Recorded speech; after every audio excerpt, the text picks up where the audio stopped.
Assalamualaikum warahmatullahi wabarakatuh. Perkenalkan, nama saya Miftahur Rahmah, NIM 2005311. Saya akan mempresentasikan mengenai materi pengadaan perbekalan dalam mata kuliah manajemen perbekalan. Pengadaan perbekalan merupakan fungsi operasional pertama dalam manajemen perbekalan. Fungsi ini pada hakikatnya merupakan serangkaian kegiatan untuk menyediakan perbekalan sesuai dengan kebutuhan, baik berkaitan dengan jenis dan spesifikasi, jumlah, waktu, maupun tempat, dan dengan harga dan sumber yang dapat dipertanggungjawabkan. Serangkaian kegiatan pengadaan perbekalan dimulai dari kegiatan perencanaan dan penentuan kebutuhan sampai dengan penerimaan perbekalan. Setiap tahap dan langkah kegiatan perbekalan tersebut harus mendapat perhatian secara profesional guna mendukung kinerja setiap unit kerja maupun mendukung efektivitas dan efisiensi organisasi secara keseluruhan. Ada beberapa alternatif cara dalam pengadaan perbekalan. Beberapa alternatif cara pengadaan perbekalan tersebut, yang pertama yaitu membeli. Membeli merupakan cara pemenuhan kebutuhan perbekalan dengan jalan organisasi membayar sejumlah uang tertentu kepada penjual atau supplier untuk mendapatkan sejumlah perbekalan sesuai dengan kesepakatan kedua belah pihak. Setelah transaksi jual beli ini selesai, barang atau perbekalan yang telah dibeli menjadi hak milik organisasi. Pengadaan perbekalan dengan cara pembelian ini merupakan cara yang dominan dilakukan oleh organisasi. Kemudian yang kedua yaitu meminjam. Meminjam merupakan cara pemenuhan kebutuhan perbekalan yang diperoleh dari pihak lain dengan atau tanpa memberikan kontraprestasi atau imbalan dalam bentuk apapun. Pemenuhan kebutuhan dengan cara ini hendaknya dilakukan hanya untuk memenuhi kebutuhan perbekalan yang sifatnya sementara dan harus mempertimbangkan citra baik suatu organisasi. Kemudian yang ketiga yaitu menyewa. Menyewa merupakan cara pemenuhan kebutuhan perbekalan yang diperoleh dari pihak lain dengan memberikan kontraprestasi atau imbalan sesuai kesepakatan kedua belah pihak. Pemenuhan kebutuhan perbekalan dengan cara ini hendaknya dilakukan apabila kebutuhan perbekalan bersifat sementara dan temporer serta juga harus didasarkan atas suatu perjanjian tertulis.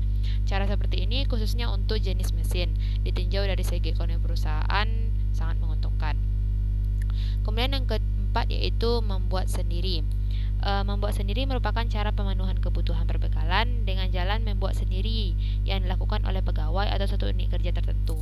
Pemilihan cara ini harus mempertimbangkan tingkat efektivitas dan efisiensi bila dibandingkan dengan cara pengadaan perbekalan yang lainnya.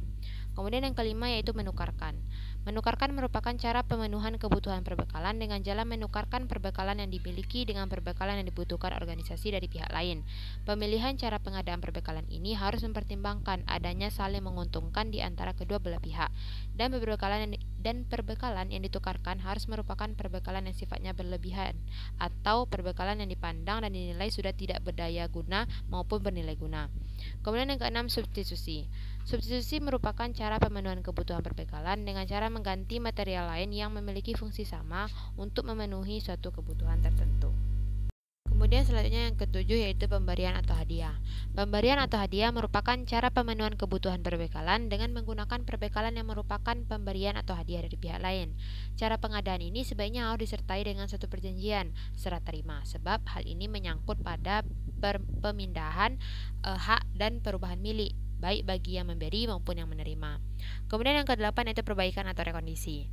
Perbaikan merupakan cara pemenuhan kebutuhan perbekalan dengan jalan memperbaiki perbekalan yang telah mengalami kerusakan, baik dengan perbaikan satu unit perbekalan maupun dengan jalan penukaran instrumen yang baik di antara instrumen perbekalan yang rusak, sehingga instrumen-instrumen yang baik tersebut dapat disatukan dalam satu unit atau beberapa unit perbekalan.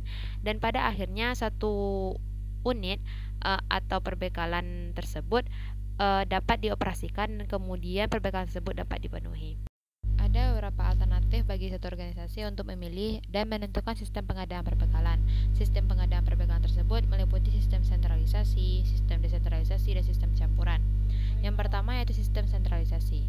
Sistem sentralisasi dalam pengadaan perbekalan merupakan cara pengadaan perbekalan di mana kewenangan dalam pengadaan perbekalan bagi seluruh unit kerja dalam organisasi diberikan pada satu unit kerja tertentu, sehingga segala macam pengadaan perbekalan dalam organisasi hanya dilayani oleh satu unit kerja atau bagian tertentu tersebut. Pengadaan perbekalan dengan menggunakan sistem ini memiliki beberapa kelebihan.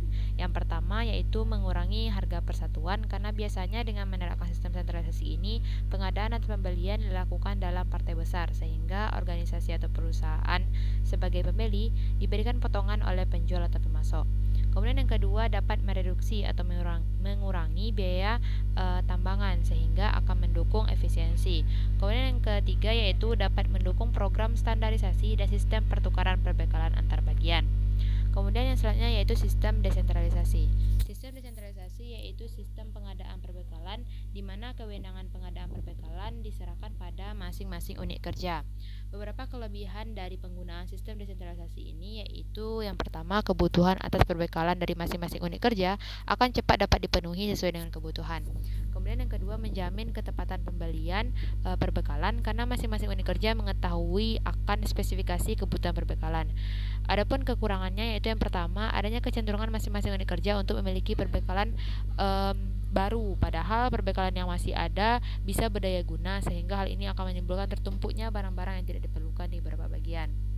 Kemudian yang kedua yaitu terdapatnya bermacam-macam perbekalan yang berbeda-beda bentuknya, ukuran, dan tipenya sehingga hal ini jelas tidak mendukung program standarisasi dan normalisasi sekaligus tidak mendukung kemungkinan pertukaran perbekalan antar bagian atau unit kerja dalam satu organisasi. Kemudian biaya persatuan barang relatif lebih besar karena pembelian dengan sistem ini tentunya dalam partai yang lebih kecil bila dibandingkan apabila menggunakan sistem sentralisasi sehingga otomatis jumlah potongan diberikan jumlahnya tidak relatif lebih besar. Kemudian kekurangan selanjutnya yaitu biaya tambahan. Biaya tambahan tersebut relatif lebih besar bila dibandingkan dengan menggunakan sistem sentralisasi. Sistem selanjutnya yaitu sistem campuran. Sistem campuran merupakan sistem atau cara pengadaan perbekalan dengan mengkombinasikan antara sistem sentralisasi dan desentralisasi. Pertimbangan penggunaan sistem campuran ini selain menjamin ketepatan dalam pemenuhan kebutuhan perbekalan dari segi unit kerja, khususnya kebutuhan perbekalan yang sifatnya spesifik sesuai dengan tugas operasional unit kerja tersebut, juga untuk mendukung program standarisasi dan normalisasi organisasi. Dengan demikian, apabila perbekalan dibutuhkan oleh seluruh unit kerja atau beberapa unit kerja, pengadaan perbekalan dilakukan dengan sistem sentralisasi. Sedangkan apabila kebutuhan perbekalan bersifat khusus untuk satu unit kerja, pengadaan perbekalan dilakukan dengan sistem desentralisasi. Kemudian selanjutnya faktor yang diperhatikan dalam pengadaan perbekalan. Yang pertama yaitu faktor fungsional, yaitu kita mempertimbangkan bahwa apakah fungsi barang yang kita beli gitu, apa fungsi barang yang organisasi tersebut beli. Kemudian faktor yang kedua yaitu faktor biaya dan manfaat.